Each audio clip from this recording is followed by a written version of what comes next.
Welcome back to the Courage Keepers podcast. This is a space dedicated to the idea that courage isn't a solo act, it's a collective practice. I'm your host, John Yeager. At the heart of the Courage Keepers philosophy is the belief that bravery is most sustainable when it's rooted in connection. We focus on the pathways that allow us to lead with heart, and today we're exploring the consciousness pathway with the Reverend Dr. Sam Boyce, who will help us to connect the power of consciousness to brave action. Welcome, Sam. Good to have you here. Great to be here. Yeah, Thank you. a little bit about Sam. Sam's the seasoned spiritual director with over 38 years of experience in pastoral ministry. He holds a Doctor of Ministry degree in spiritual direction with specialized training in trauma-informed spiritual practice. His area of expertise has been focused most recently on at-risk youth. Dr. Boyce offers a compassionate, open-minded presence and is committed to creating a safe, welcoming space for individuals from all backgrounds, beliefs, and lifestyle expressions. His approach embraces diversity and honors the whole person, mind, body, and spirit. Sam invites us to listen deeply to our inner wisdom in our body's own language, cultivating awareness and offering practical tools and resources that help support each individual's experience of the sacred. Whether you're exploring faith, navigating transition, or seeking deeper spiritual integration, he walks alongside with you with humility, care, and respect. Sam is the pastor of the Grace United Church of Christ in Culver, Indiana, and is also a certified yoga instructor, published author, eco-somatic guide, and, from a musical instrument perspective, a didgeridoo player. He's a professor emeritus at Ancilla College, where he taught philosophy and religion courses, as well as a retired director of spiritual life at the Culver Academies, where he serves students from all over the world. It's so good to have you here with us today. Sam, can you tell us a little bit about your journey? Yeah, thank you. Absolutely. We had talked earlier prior to this podcast about mindfulness, right? And the whole idea of mindfulness and talking about the mindfulness journey, right? So I think I was probably my most mindful when I was a child.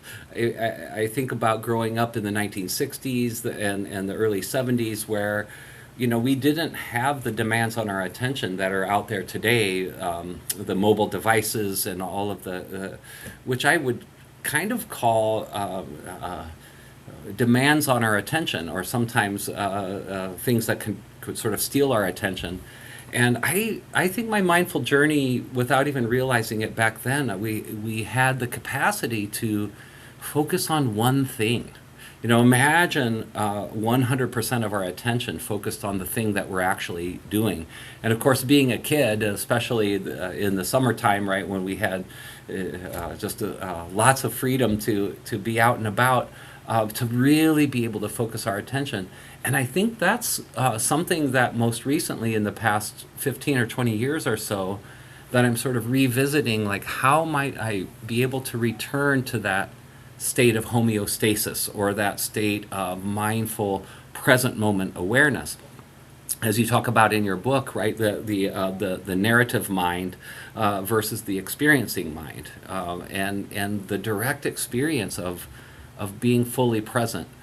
That's challenging, and it's even more challenging today, I think, than ever before. So my mindful journey sort of started back then, and most recently I'm coming to realize that really what mindfulness is to me is the ability to pay attention on purpose, right, in the present moment. Right. And even more specifically, I think it's the art of controlled attention. And so this is a lot of what my embodied practices have been lately, in terms of mindfulness practice or yoga, meditation, but also just other kinds of embodied things where we are actually able to have a subtle control of our own awareness or of our own attention. And when we're able to do that, extraordinary things can happen. How does that in many ways relate to how we deal with risk and fear and brave action?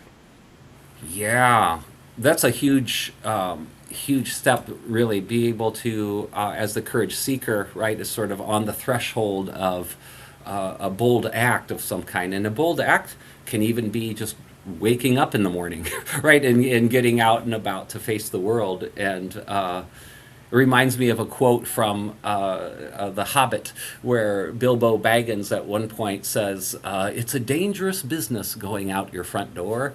You'll never know where you'll be swept off to." So, in terms of that, right, being on the threshold. But for some folks, what is this brave act? It could be a decision we need to make, or speaking in front of a group of people, or it could be even something like a career shift or a job change. Whatever that brave act is, I feel that for the seeker and for the courage keepers, this ability to be able to come up to this threshold, if you will, of adventure, and being able to have, I guess, the controlled attention enough. This is the chapter I think we're talking about. Chapter 13 in your book is the chapter on consciousness. And really what I think about when we come to this bold, brave act is consciousness is very simply, in my mind anyway, awareness. And not only awareness, but awareness of our awareness, right? And so our ability to become aware, this is extraordinary.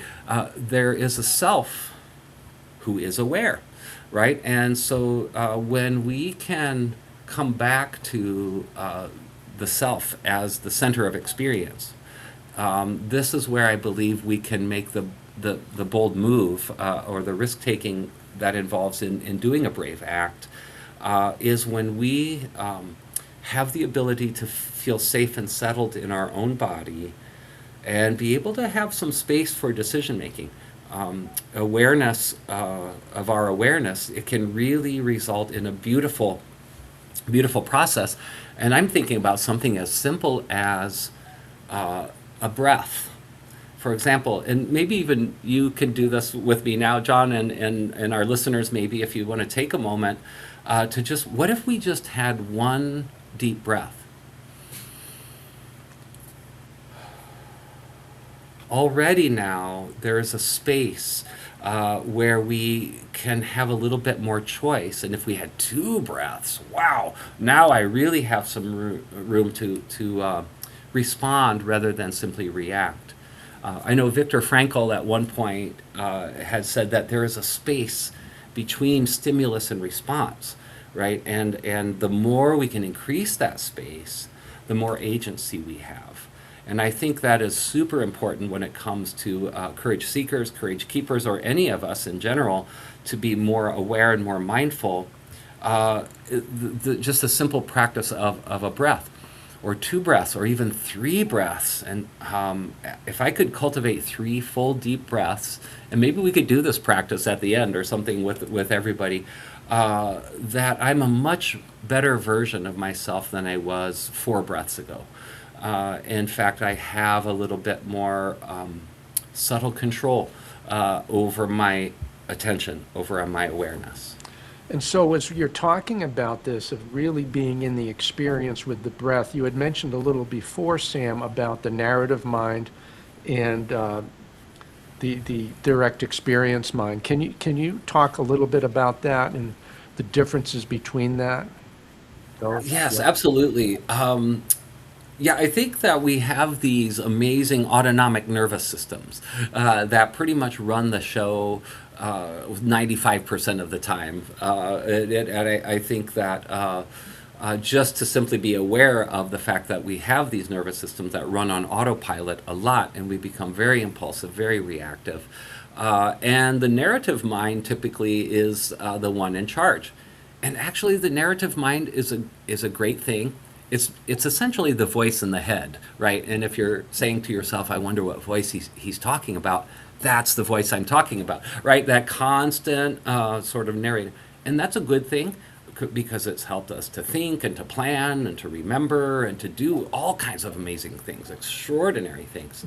And it can also be the source of our undoing, because the narrative mind can also imagine, and it has the capacity to catastrophize or awfulize, or really get ourselves worked into a state of anxiety, as much as it can have a vivid imagination, right? And so there's a whole other area of the brain, I've come to learn, that's responsible for direct experience. And when we're in a flow state, as some people call, or and maybe many of us have had this experience at one time or another, where we're so involved in something that we lose track of time, we lose track of it. And when we're in direct experience, the narrative mind quiets down just for a little bit, right? And so we're in full. And if I catch myself sometimes, I think I might be in direct experience mode. Well, the minute I say that, I'm in narrative mode. But it really is this interplay between experience and reflection on that experience. Or I want to think about this awareness again, because I feel like when it comes to consciousness, that this really is our access to have that subtle control, right, of our attention. And when we come up, so if we take a moment and even just sort of look around the space wherever you're in, or if you're driving, listening to the podcast, please keep your eyes on the road. But whatever you're seeing, immediately the voice has a story about what we're seeing and what we're experiencing, and it's this constant narrative. It goes back and forth from the narrative to the experience. And with both of those comes a self who is aware, a self who is ever present, always present, even when the scenery is changing, right? That there's an aspect of ourself that is always, we just always are. And so when it comes to consciousness, that place, not only is it the seat of all of our experience, I think, but it's also what Socrates had called, he referred to as the soul, and he says that it's indestructible. I want to have us kind of get in touch with this self that is always aware. And this is something that we can kind of excavate together in the courage process. And the greatest part about it, I think, for me, you had mentioned it early on at the beginning of the podcast about the sense of relationship, right, and community. I'm not able to do these things very well on my own, and that's where I need some sort of a companion on my journey, or a gatekeeper, a mentor, a courage keeper, someone who can sort of help me cross this threshold of adventure. And so in many ways, and the breath can be part of this, how do people then quiet that narrative mind when there's so much chatter going on in a situation of do I approach a situation or do I avoid the situation where there's risk at hand? Yeah. Well, I think the main thing is, for me anyway, to realize that the mind is never quiet. I can try, and maybe experienced meditators have the ability to do that. And I mean, I think people do get to that capacity. I'm not there yet. And so the mind is never quiet. And so what I think we can do is to make that subtle shift back to the agency of the self again. With awareness comes a self who's aware, once again, right? And so watching the mind, or watching our thoughts, as opposed to sort of being swept away or carried away by them, they're being the observer of our thoughts, kind of distances me in a little bit from the intensity of the situation, because, as I said, the self is ever present and everything else continually changes. But I think the body is the master key. The breath and the body is always in the present moment. And it's our thinking and narrative mind that takes us out of the present moment to the future or the past, where incidentally, all of our problems reside in the past or the future, right? So even right now in this moment, just this very minute in time, we have no problems. we just are. We're just right here, right? And we're not in a crisis mode. We're sitting in the luxury of our office spaces here in this moment. All of our problems are in the future or in the past. And so if I can sort of almost see myself in the third person in a way, it gives me much more of that space I was talking about earlier, to be able to, instead of settle the mind, sort of watch the mind, or observe. And I think that for me helps in the decision-making process quite a bit, because I don't come from a place of reactivity or impulse. I can come from a place of settledness in my system. And so I think there's all kinds of embodied practices that are essential in the whole courage process, right? And it's a processes we can use to actually, two things I would say would be our superpowers. Number one is our ability to have self-awareness, to notice when our bodies are getting activated, to notice our autonomic nervous system.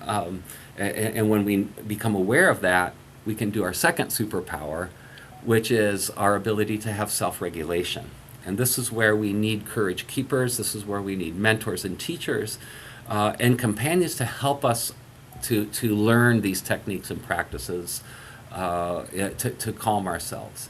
The self-awareness piece, I think, is super huge, to notice. I'll give you an example.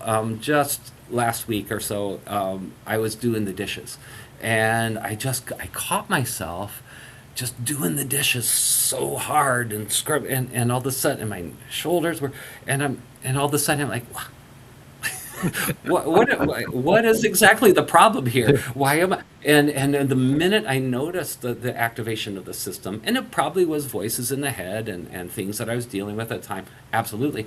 But then immediately when I noticed that, I took a breath, and I was able to soften a little bit into the process to actually be more present with doing the dishes. And it's the body's own natural reaction to a threat or a perceived threat that the body actually does a great thing for us. It gives us the energy to fight or flee, right? It gives us the adrenaline and the cortisol and the focused attention to deal with the threat, and to effectively, take care of that.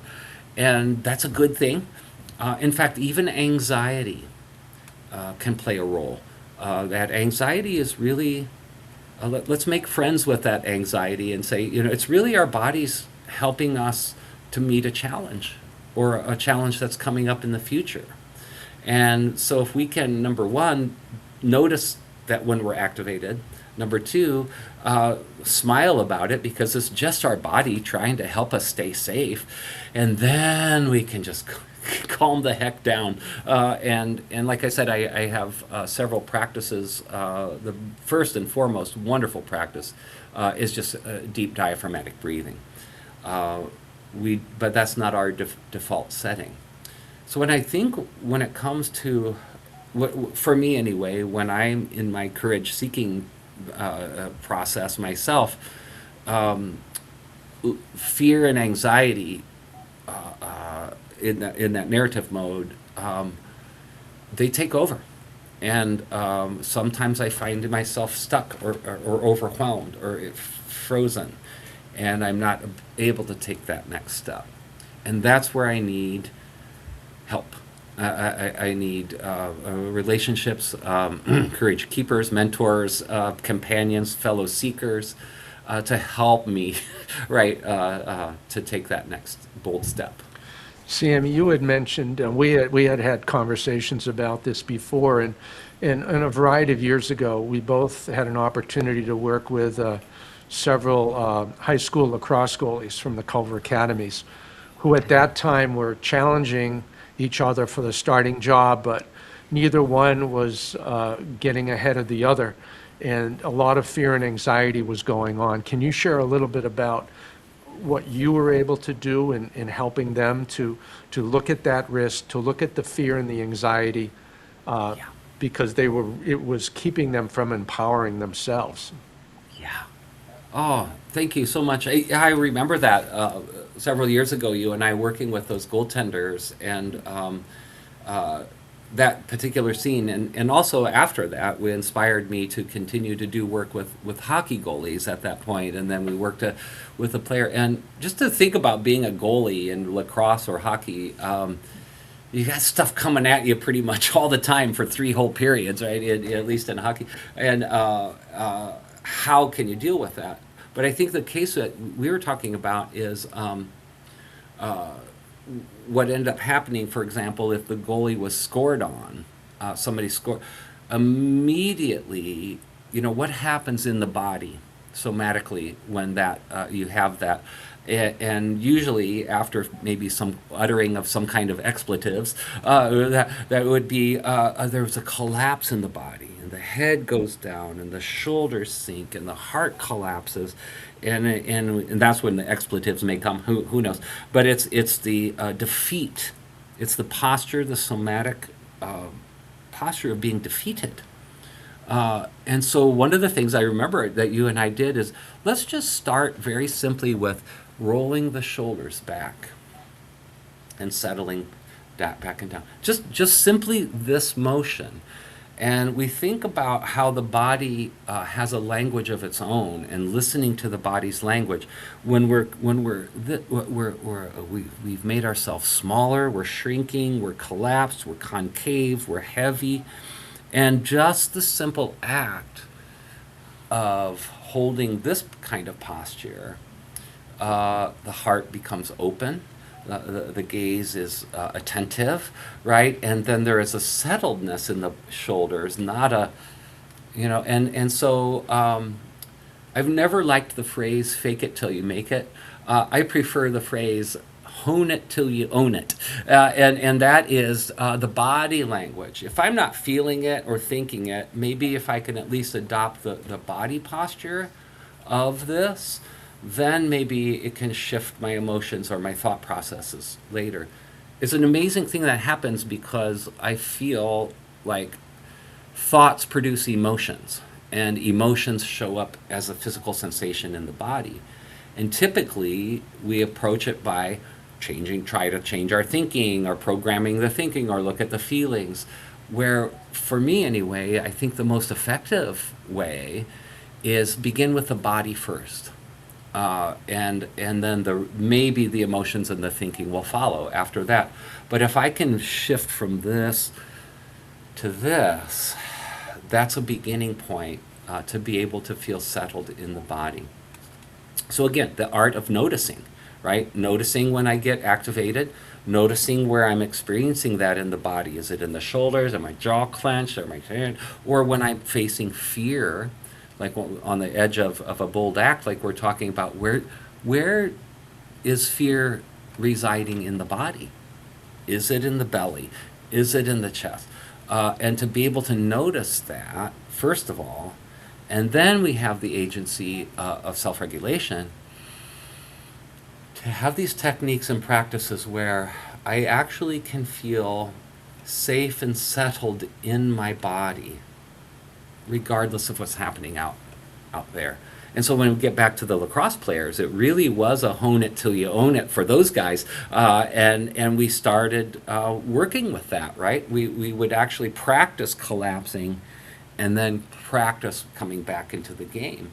We would practice tense and release, right? And to be able to help ourselves to feel what the body is doing in that moment. I wish I would have got this message years and years ago. I really came to these awakenings very late in my life, and in some of it most recently, where I'm finally starting to listen to my body and to my body's own language and my body's own wisdom. And it'll, when I do experience fear, for example, worry,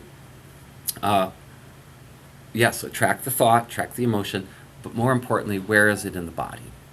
And to be able to do some somatic practices that help me, once again, feel safe and settled in myself. Mm-hmm. Yeah. Yeah. It reminds me of the work that Stephen Porges has done in polyvagal theory. As you Oh, were yes. saying, is that at times where there's a risk there, if somebody's in the ventral vagal state, would that be correct? That they're feeling engaged and they're psychologically safe. The courage keeper is supporting the seeker. Where the Yeah. goalies began to finally feel comfortable within their own selves. But then you Yeah. get fight or flight situations, which happens with everybody at some time, but the capacity to work through that, almost kind of this green zone to a yellow zone. But also when sometimes people get to the point where, where the fear or the stress or the risk is so great, they actually shut down, and Yeah. kind of numb themselves to whatever's going on. And I think in many ways what you're talking about, Sam, is really paying attention to yourself so that you can feel not just comfortable among other people, but among yourself, within yourself, okay? Because there's going to be fight or flight situations that happen. But if you can allow yourself to reside more in that ventral vagal state, which is more of that green zone and engagement, that can be really, really helpful. I think of, can you tell me a little bit about, how this relates in some ways to your yoga practice and how people can work through that? Oh, absolutely. Yes. And I'm glad you brought in the polyvagal theory too, because that's huge work, to be able to work with that. And oftentimes some of Porges' work in that has to do with trauma. And trauma, a lot of my yoga instruction is trauma informed in the sense that I feel trauma is anything that overwhelms our nervous system and leaves us feeling helpless and hopeless and out of control, right? Like this is trauma, and it doesn't have to be shock trauma like a huge accident. It can be all kinds of things where we feel overwhelmed, and as you mentioned, tendency to shut down. And so in the yoga practice, I feel a lot of what I do is to do trauma release kinds of practices in the body. And I find that the yoga practice itself is wonderful for discharging stress in the body. The way I kind of look at it is when we are in a fight flight mode, the other option that we can choose, and you mentioned again in the polyvagal, is the freeze response. And if we freeze, that energy that's been mobilized for fight or flight is still in there. I think of an example of riding my bicycle or something, and all of a sudden the car pulls out, and we're, oh, whew, boy, that was a close one. Oh, I'm fine, everybody's fine. Well, we're not fine because is stuck in there and it's never been discharged. Yoga practice and other embodied practices can help us to discharge that energy that was stuck. And so one of the things I do, and it's super fun, actually this is why I love kids yoga sometimes more than adults, because adults are so serious about yoga and kids can be more playful, but shaking, something as simple as shaking. Indigenous cultures have ceremonies that involve shaking and discharging the stress, but we're way too sophisticated in our culture to do that. But you think about animals in the wild, for example, they don't show any signs of trauma, yet they're being chased by predators all the time. And so when you watch an animal in the wild, what they end up doing, particularly I remember this film about, I think it was a cheetah who had caught a gazelle by the neck, and it was about ready to clamp in on it, and the gazelle just collapsed, like, I'm done for. And freeze response, right? Collapse. And then something happened and scared the cheetah away, and then all of a sudden this gazelle started shaking, and then it got up and it was fine. And so what they did was they took that scene of the shaking and slowed it in slow motion, and what the gazelle was doing was going through the motions of running away, completing the fight-flight cycle. And so a lot of what embodied practices like yoga, there are many other practices we can do too, to discharge that stress and trauma that was mobilized, so that we can come back to the safe and settled feeling in the body. And I want to mention one more thing about the relationship too, because I feel once again our companions and relationships in our work are so valuable, and in leadership in general, right? To be, and I when we work with students, we talk about, well, before I can even lead others, I need to be able to lead myself. And that means having techniques and practices that can help me have a very subtle control of my attention. If I can have a subtle control of my breath, for example, right, then now it puts me in that space of having more agency and more control, and then I can make informed choices rather than being swept up by fear or stress. And in many ways, what you're talking about here today, Sam, is that this consciousness in being present in that moment is a huge pathway to courageous action. You know, I talk about 8 different pathways, and the consciousness piece of really being there and dealing with what's going on in the moment, okay, is really, really, really powerful. We've talked a little bit about at times that bravery can be expensive. Yeah. What are some of your thoughts about that?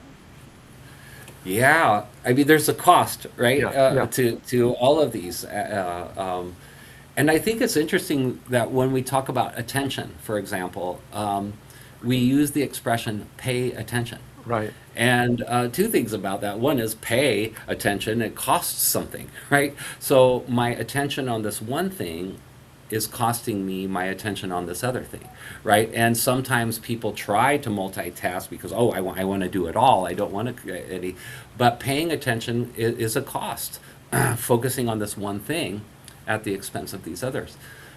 So that's huge, right? And the other thing we tell people, particularly our children, to pay attention, and we don't really teach them how to pay attention, and how do we pay attention. And so here again, it's a learned process. It's a practice, just like any other practice. We need to do it regularly and have a technique. For example, pay attention to what's going on in my body right now. Take a deep breath and bring myself back to settledness, or 2 breaths. But it's not my default setting.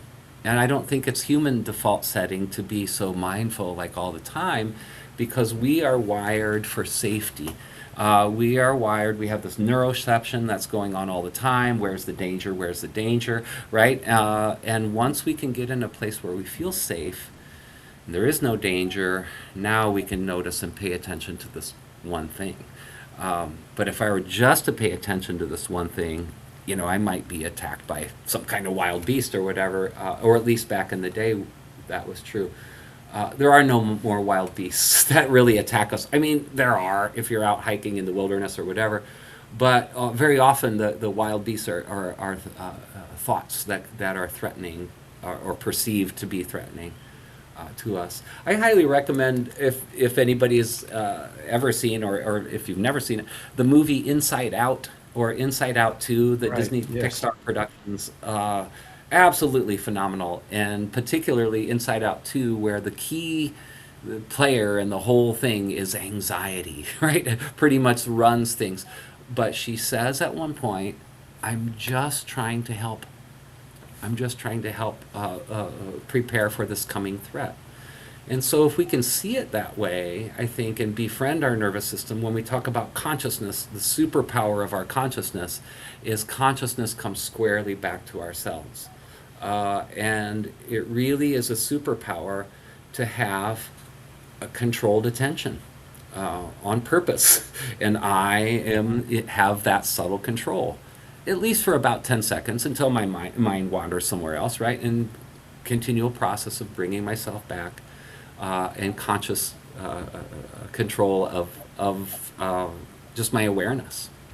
That's wonderful, Sam. Thank you so much for your time today. I really appreciate it.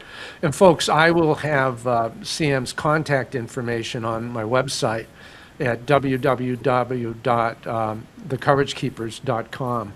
Our next podcast will focus on actually the launch of my new book, Courage Keepers, and coming out in September. And I'm going to flip the script and have Liz Lamoureux, who has been on my podcast before, she's going to ask me questions about how I came to the point of, in many ways, probably I got to the point of writing it because I was not as conscious of where I was with a lot of my fears and a lot of the risks that I undertook there too. So we look forward to seeing you next month with that. Thanks again, Sam, and folks, have a great day. My pleasure.